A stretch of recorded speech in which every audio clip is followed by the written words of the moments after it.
Hey, what's going on, everybody? Justin here, and in this video I want to share the 7 titles that I was able to acquire over the month of June. I bought myself 3 used copies over at Bitterwood Books. I got a Father's Day gift, and then I was sent 3 different books, so overall, pretty good month, so let's just go ahead and get started. So first up is, let's see, we got the Defense of Socrates, also known as the Apology, the Euthyphro, and the Crito. This is translated by David Gallup. This is part of the Oxford World Classics that I just really enjoy. And these are the titles plus the Meno and the Phaedo that we are reading in my philosophy Discord server. I'll put a link down below if you want to join that. It's just a bunch of people talking about different philosophical things, and we kind of have like a group read each month that we try to just like kind of talk through and everything like that. It's been a lot of fun so far. And if you exclude the Meno, these 3 plus the Phaedo are kind of like a cycle, I guess, in a sense. Euthyphro is all about piety, and it's right before his Socrates' trial. The Apology is, Socrates' defense at his trial. The Crito deals a lot with justice. It's kind of talking about, you have a chance to escape, or you got to use it, and that kind of stuff after the trial. And then the Phaedo is all about the soul, and that's sort of his like last hours, like with his friends and everything. But each month we kind of read different stuff. After this one, we'll be moving on to something else besides Plato. But we've been having a lot of fun, so I encourage you, if you want to, read amateur philosophy stuff and talk with everyone, try to join as well. Next up, we got The History of Philosophy by A.C. Grayling, and this is a very modern, up-to-date 1-volume overview. It was published in 2019. It's had really, really good reviews, and one thing that's really interesting is Grayling includes some Eastern traditional philosophical stuff in it, whereas a lot of times the Eastern philosophy just gets relegated to obscurity for authors that kind of write histories but only focus on like kind of the Western analytical tradition. So it's something I really know almost nothing about, but I've been wanting to pick this up for like 3 years now. And I finally just was like, I'm just gonna like do it. So that's why I got it. And it's like I said, it's got really good ratings, and like I said, up to date 1-volume overview. I got like 3 overviews of philosophy, but each one, I think there's like a 5 one, a 14 one, and like a 3 one. So definitely probably stick with the 1 volumes for now. Next up is one more kind of philosophical-ish book. We got On Friendship by Alexander Nehamus. And the only reason I picked this one up is my friend John, that I've been talking to a lot over on the Discord servers and stuff. His channel is Nicholas of Autrecourt. And he talks a lot about like philosophy and kind of intellectual history and everything like that. He really enjoys Alexander Nehamus's like translations, and I just kind of rag on him sometimes for whatever reason. But I happened to just see this when I was like perusing different books over on the Bitterwood Books site. And I just was like, you know what, I feel like maybe I should read it rather than just like knock on them just for fun like all the time. So that's why I picked that one up. I don't know anything other than that, and I think it's a bunch of like essays on just kind of the philosophical concept of friendship and trying to pin down what friendship actually is. Alright, so next up is probably my favorite book that I got this month, and it's the Father's Day present that I received, and it's Children of the Northern Forest, Wild New England's History from Glaciers to Global Warming by Jamie Sand. And like I've been saying every time I bring this book up, I don't know if they could have like written a topic more in tune with like what I would want to read. For those who don't know, I live in the middle of the sticks, in the middle of like the Maine woods here.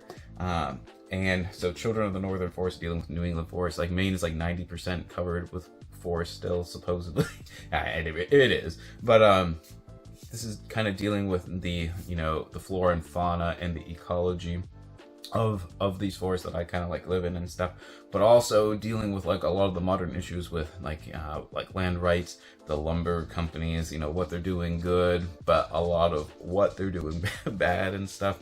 Kind of the degradation of New England's forests and everything just sort of over time. So yeah, this is probably going to be one I'm going to really enjoy. I'm going to be really happy reading like a lot of it, and then there's going to be parts that are just going to make me really angry. And the author, Jamie Sand, is like a real activist as well, as Daisy's, I don't know, whining about something. You want to be in the video too, huh? Maybe.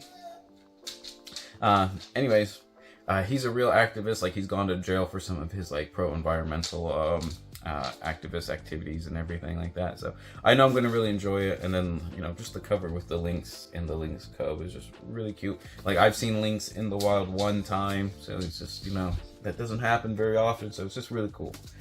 Alright, Now, I've been sent 3 different books from, I think, 2 publishers here. This one is from Mariner Books, and there's one other one. This is Nadina Gale's The Nature of Our Cities, Harnessing the Power of the Natural World to Survive a Changing Planet. And I asked for this one because I don't know a whole lot about like green cities, and like kind of like the different urban green movements and stuff that are going on. And I think it's mostly because I live in the, like I said, I live in the middle of nowhere.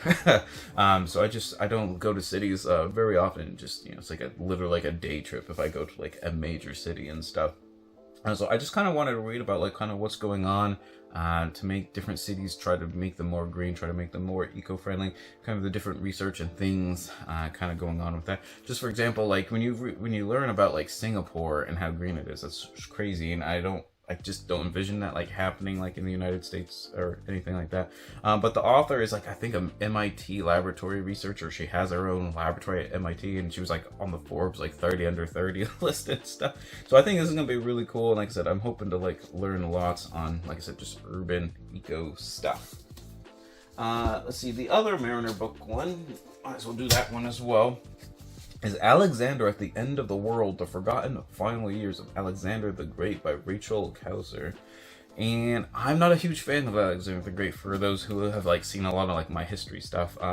He's one of my least favorite like major figures from the ancient world. But this book is dealing a lot with like his sort of Indian campaigns and stuff, and I think those do get neglected quite a bit. You always read about you know, when he crosses over at the Granicus River, the River Issus and stuff, and then the, you know, the huge battle against the Persians again, Gaugamela, things like that. But you know, one of his major battles was the Battle of the Hydaspes over in northern India. And that was probably like one of the toughest battles that the Macedonian army actually like was engaged in and everything. But like I kind of want to learn more about sort of the last years there, and kind of like the further campaigns and stuff. I just don't know like a whole lot. It might include things on like Bactria and the founding of like some of those like really far eastern like Greek settlements and stuff. I think that'll be really interesting. But like I said, I'm really looking forward to seeing how she handles the crossing of the Gradrosian Desert. That's gonna be like the main thing I'm looking for in this book. But like I said, a lot of people he's like Napoleon. A lot of people either really love him or really hate him. I'm definitely more on the not liking side. Maybe not hate, it's probably a little bit too strong, but like I said, I'm just encouraging myself to be more open-minded and start reading more on him, potentially in the near future. And then lastly, we have The Missing Thread, A Women's History of the Ancient World by Daisy Dunn, and this was sent by Viking, so thank you to Mariner and Viking for these titles. And I've read a lot of, like, over Historathon Q2, I read like 3 or 4 books on medieval, like, histories of, like, medieval women, or, like, kind of women's medieval histories and stuff. But I realized I don't have one. I've never really read one on the ancient world. I've read biographies of different figures from the ancient world, let's say like Agrippina or Boudica, stuff like that. But I've never really read like kind of a general overview dealing specifically through the lens of like the woman's perspective and everything. So I think this will definitely be pretty enlightening, especially since I think it's like over 400 pages of like actual text and stuff. So I'm kind of looking forward to filling in potentially some gaps in my knowledge here. And Paul Cartledge had a really good blurb on the back, and he's like one of my favorite Greek, I guess, historians and stuff, so I think it'll turn out quite well. And I've read her other book, actually, or one of her other books, The Shadow of Vesuvius, A Life of Pliny. And I did enjoy that one. I think that was like during like COVID era, lockdown era, I think, if I remember correctly. And like I said, I did enjoy that one as well. So there's The Missing Thread.